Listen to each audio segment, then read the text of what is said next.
Mes amis, dans une émission antérieure, vous avez vu Raphaël chasser l'Illinois, le beau chevreuil de l'Illinois. Aujourd'hui, on vous présente un autre chasseur qui, lui aussi, va poursuivre le voyage. L'émission Bonne Chasse vous est présentée en collaboration avec les partenaires suivants. Vos marchands Écotones pour la chasse, la pêche et le plein air. Les treuils portables Portable Winch.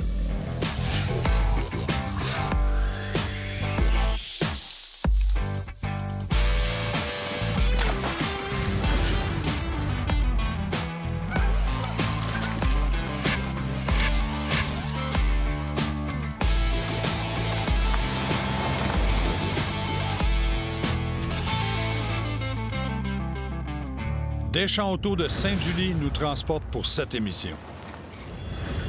Bonjour tout le monde, bienvenue à votre émission Bonne Chasse. Aujourd'hui, je suis en compagnie de David. Bienvenue. David, merci d'être avec nous autres. David, pour ceux qui suivent les émissions depuis plusieurs années, faisait la capsule il y a une quinzaine d'années. La capsule, saviez-vous que? Ça fait que David était haut de même, aujourd'hui, il a grandi.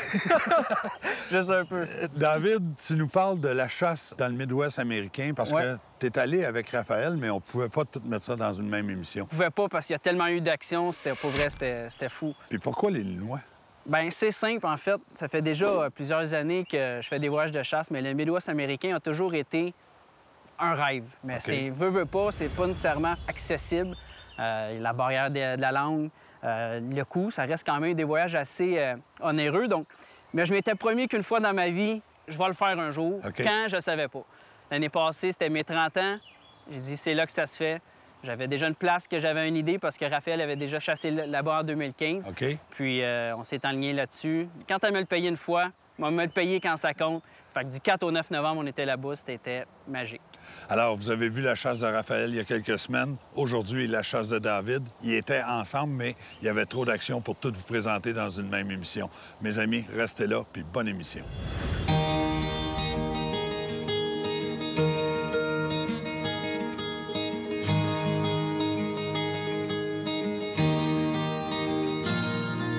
Chasse de mes 30 ans, donc je me suis payé un petit cadeau cette année pour mes 30 ans, puis ça n'a pas été long que j'ai eu des partenaires qui m'ont suivi, donc on retourne où est-ce que Raph a été il y a déjà 2 ans. Ça va vite, donc on s'en va là.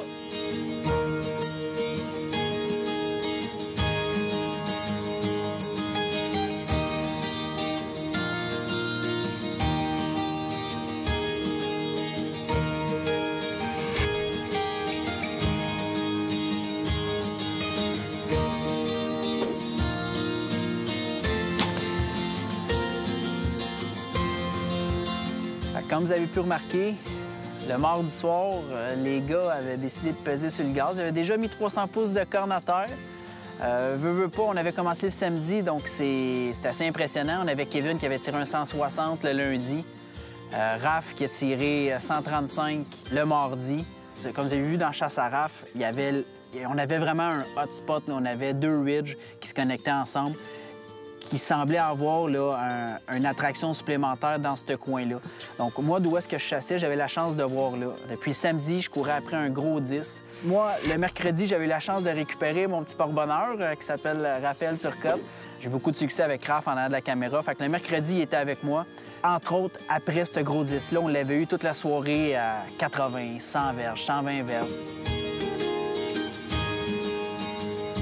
On avait le gros 10, le 160, il sortait encore du même finger que je l'avais vu sortir à peu près toute la semaine. Donc, c'était le temps de rentrer dans le hotspot. Donc, il restait une journée et demie de chasse. On a pris les stands sur notre dos, les headlamps, puis on est rentré le matin, très de bonne heure, au moins une bonne heure, heure et demie avant la clarté. Bon, mais c'est jeudi matin, le 9 novembre. L'avant-dernière journée, en fait, il nous reste aujourd'hui et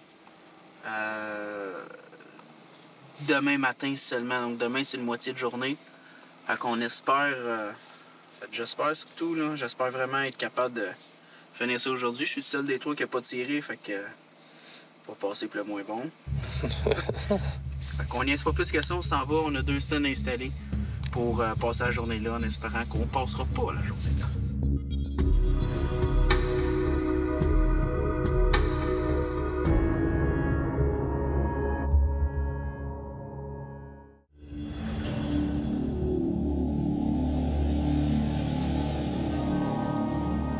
la dernière journée ici en Illinois pour moi.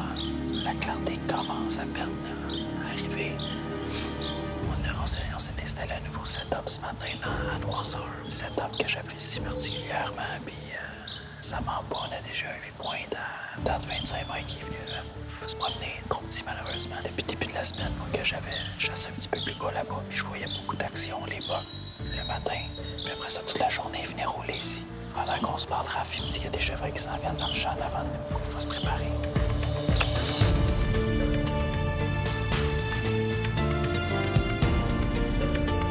C'est chaud, ça.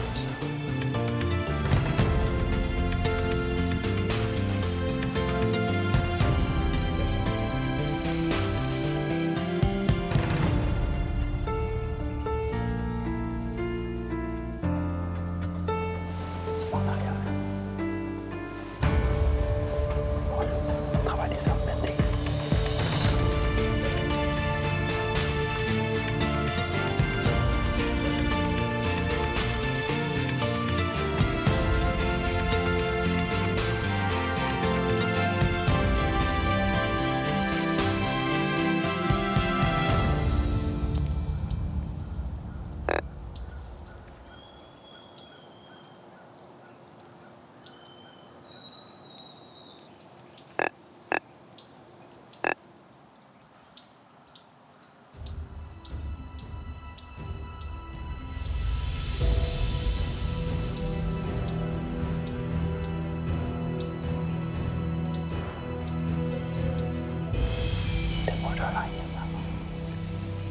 Quasiment content.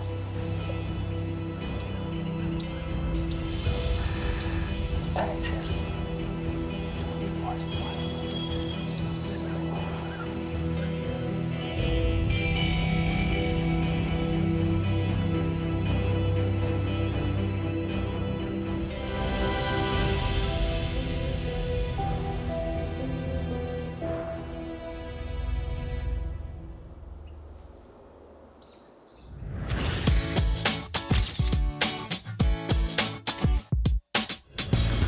Aujourd'hui, je regarde pour un étui pour mon arme à feu.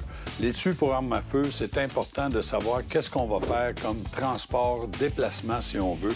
C'est à partir de ça que je vais choisir un étui. Comme par exemple, l'étui souple. Je vais m'en servir si je suis seul ou avec un autre chasseur dans mon véhicule.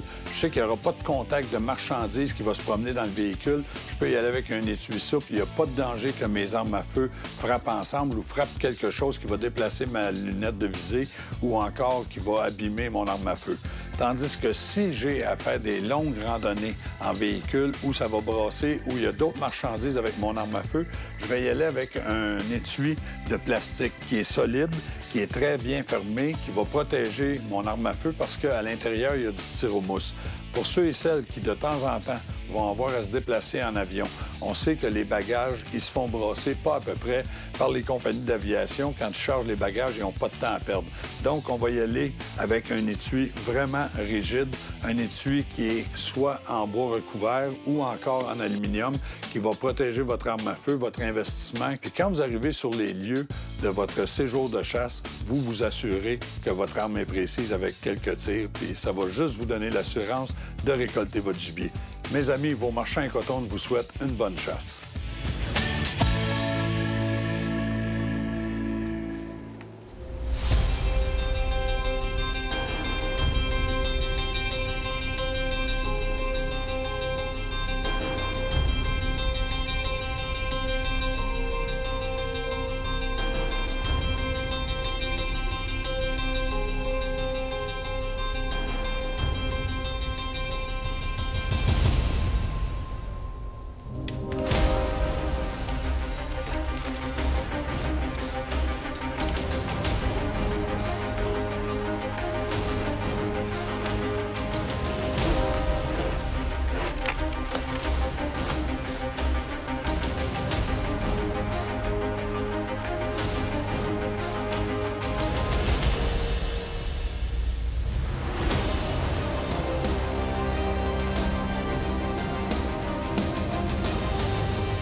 36.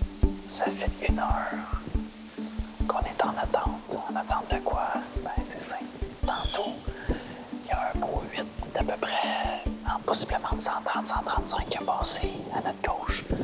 38 verges. On s'est fait un petit peu pogner parce que je me suis tourné, il était là. J'aurais possiblement eu le temps, mais je n'osais comme pas bouger. J'aurais possiblement eu le temps de m'étirer puis prendre une shot dessus. Je n'osais pas trop bouger, fait qu'il est arrivé, puis avec un autre 8 de peut-être 115. On était certains qu'il était pour passer en avant de nous d'entraîner comme les autres chevreuils ont fait ce matin à 20 mètres. Le 8 de 115, c'est ça qu'il a fait. Par contre, l'autre 8, lui, est descendu. On est comme sur une pointe surélevée, puis ça descend. On travaille des champs. Puis c'est assez sale en bas. Puis il a descendu là, puis il n'est pas ressorti d'un bord ni de l'autre, donc il est possiblement couché là. Il va se relever courant de l'après-midi. Il va aller directement dans les champs où il va venir toucher la méga creek qui est en bas de notre stand. Ben, j'espère qu'il vienne jouer dans la mission.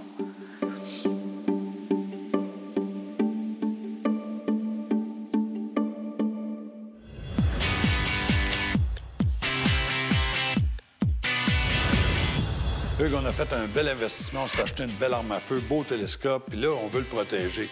J'aimerais ça que tu me parles, qu'est-ce qu'on a à choisir comme coffre et à regarder pour le choix d'un bon coffre? Effectivement, c'est très important de protéger notre arme. Alors, tout dépendamment du style de chasse qu'on fait, on va adapter notre choix de coffre. Moi, je veux les conditions les pires. Alors, si on voit un coffre de qualité, une certaine rigidité. Oui. On peut voir qu'on a un fond qui n'est pas prédécoupé ou plus bas. Donc, on fait le chemin ou la trace de notre arme et qui tombe encastré dedans. Okay. Donc, il n'y a aucun moyen que ça bouge. On a aussi le joint d'étanchéité. Ça empêche l'humidité de rentrer, très important. Exactement. Et là, on sait qu'on s'en va dans les aéroports, puis on a souvent à marcher longtemps. C'est un système de roulettes aussi qui est important. Qui est une option intéressante sur le coffre, avoir les roulettes. C'est beaucoup plus facile à transporter. Oui. Il y a la purge pour contrôler la pression atmosphérique. Tous les coffres approuvés pour le transport aérien, ils ont la purge pour compenser la pression atmosphérique. L'autre chose qui est très importante aussi, la qualité d'attache qu'on a. On sait que dans les aéroports, c'est pas toujours manipulé avec délicatesse. Dans ce cas ici, on voit, on a des anneaux en stainless, être sûr que ça soit barré puis sécuritaire. Pour résumer tout ça, mes amis, c'est qu'une arme de qualité se mérite d'avoir un coffre de qualité. C'est aussi simple que ça. Merci, Hugues. On retourne dans l'action avec Bonne Chasse.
Dawn in Illinois.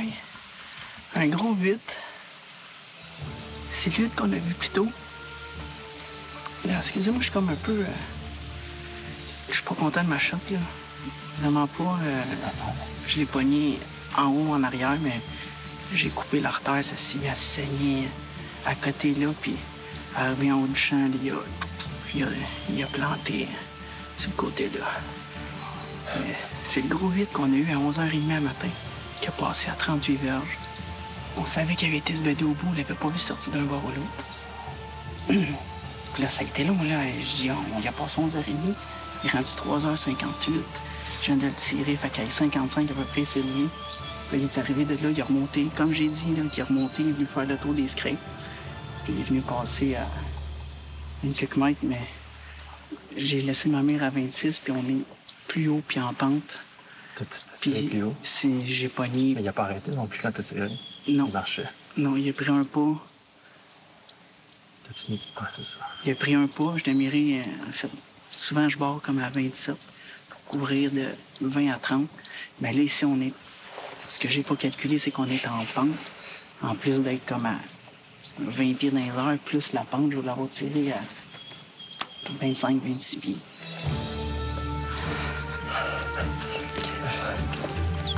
Je suis content. Ah, toute cette attente-là. Ça finissait avec un beau kill, mon gars. Puis...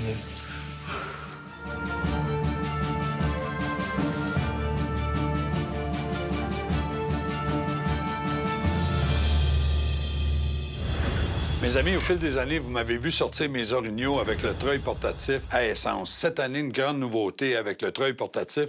Et j'ai Jean-William qui va venir m'en parler. Jean-William, merci d'être là. Grande nouveauté cette année, c'est quoi? Oui, effectivement, Norm, on est vraiment excités. Cette année, on lance le nouveau PCW 3000 LI, qui est un treuil cabestan, mais maintenant propulsé avec un moteur à batterie. Il est très, très performant. Ça fait longtemps qu'on s'en fait parler par la plupart de la clientèle qu'on rencontre dans les shows, les salons de chasse, exactement, tout ça. Vous êtes partout, vous Ils nous demandent quand est-ce que vous allez sortir un treuil à batterie. Bien, n'attendez plus, il sort cette année. Quand on parle de treuil à batterie, est-ce qu'on représente la force qu'on avait avec le PCW 3000? Même mieux que ça, on va être capable de maintenant avoir la même force que notre plus gros modèle, le PCW 5000. Avec un format comme le 3000? Avec le format du 3000 et la vitesse du plus gros. Côté pesanteur, parce qu'on sait que les batteries là-dedans, c'est quand même assez pesant habituellement. Qu'est-ce que ça représente, le même poids? C'est sensiblement le même poids qu'un PCW 3000. OK. On parle d'autonomie de batterie. Les gens vont avoir une petite crainte avec ça. Ça vient avec 2 batteries. C'est quoi l'autonomie qu'on a? Bien, si on parle de tirer un orignal, là, par exemple, avec les 2 batteries, on va tirer 25 à 30 minutes pour sortir son gros boc. Ça représente une distance facilement de près de 1000 pieds, 1200 pieds. Ouais, à peu près 1000 pieds. Je peux vous dire que quand l'orignal est plus loin que ça, il y a peut-être eu un problème, puis on va travailler autrement, on va se reprendre, puis on peut recharger les batteries parce que le temps de recharge est rapide aussi. Oui, vraiment rapide. On parle de maximum 1 heure pour faire avoir une pleine charge au niveau de la batterie. Alors, mes amis, plus d'excuses pour forcer puis de se laisser à l'ouvrage quand on est dans le bois. On a un treuil qui est adapté à ce qu'on a de besoin. Merci, Jean-William. Ça me fait plaisir, Norm.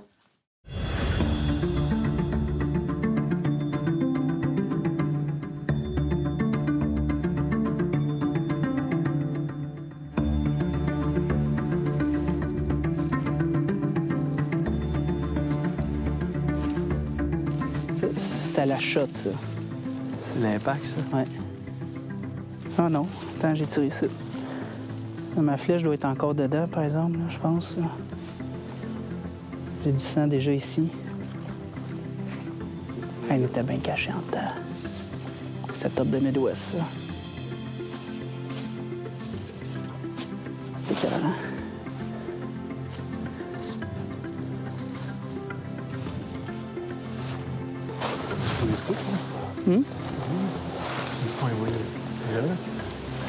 On le voit. Je le vois pas, là. Oui, il est juste là. À gauche, là, dans le coin. Ah oui, OK, je vois le rack, là. Je suis plus petit, moi. Plus petit, je voyais pas épine. Non, il est juste là. Mort dans l'air du champ. Fait que, on va voir ça. Fait que c'est super belle prise de vue qu'on a là. Les noix. C'est carré. Même plus massif que je pensais. Ah, il y a un extra pin. Oui,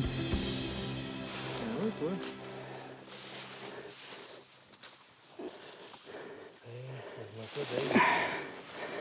Hein? Un beau boc de l'Illinois. Fou, il sent le route. Ça, hein? Ah oui. Fou.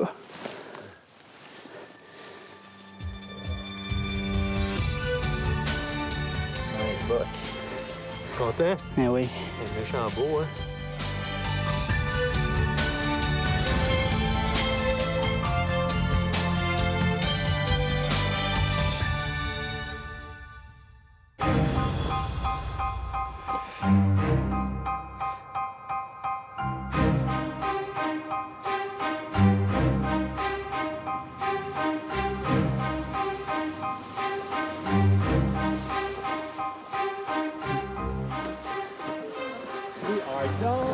100%. Congratulations. Thanks, you guys. Heck yeah. Thanks to you. Nice buck. Thanks to you. Thanks, brother. Stevie. Man. Yeah. Got him, bub. Yeah. Hell, I know you're filming. Yeah. Yeah. Good job. Perfect. Yeah, everything Good is job. perfect. Yeah. Good video. Yeah. You're giving us no choice than to return next year, eh? Hey, thank you. You have a Thanks. good hunt? Oh, yeah. Great. Really good at. Good footage. Yeah. Nice 8 point. Oh.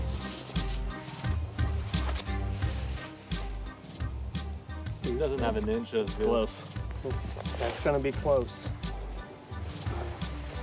I don't know if he'll make 140. Do you?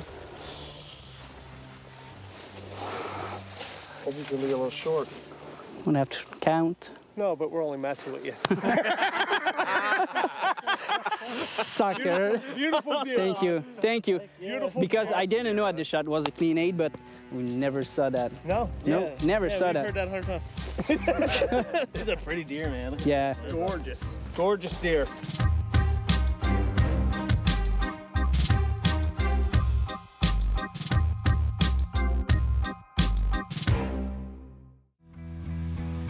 Je peux vous dire qu'un jour, moi aussi, je vais me laisser tenter par les Linois, c'est sûr et certain. Mes amis, restez avec nous la semaine prochaine pour bonne pêche. D'ici là, portez-vous bien. Encore une fois, félicitations à David et Raphaël qui ont fait un beau voyage de chasse ensemble. Les amis, on continue de respecter la nature, ça nous appartient. C'est vraiment beau. Bel automne, belle chasse au chevreuil, bonne saison tout le monde. L'émission Bonne Chasse vous a été présentée par les partenaires suivants. Les armes Fierce, les lumières Flexlight et les pièces d'auto LKQ. Vous pouvez suivre nos activités sur notre page Facebook. Pour plus d'informations ou pour revoir les émissions, visitez actionchassepêche.com.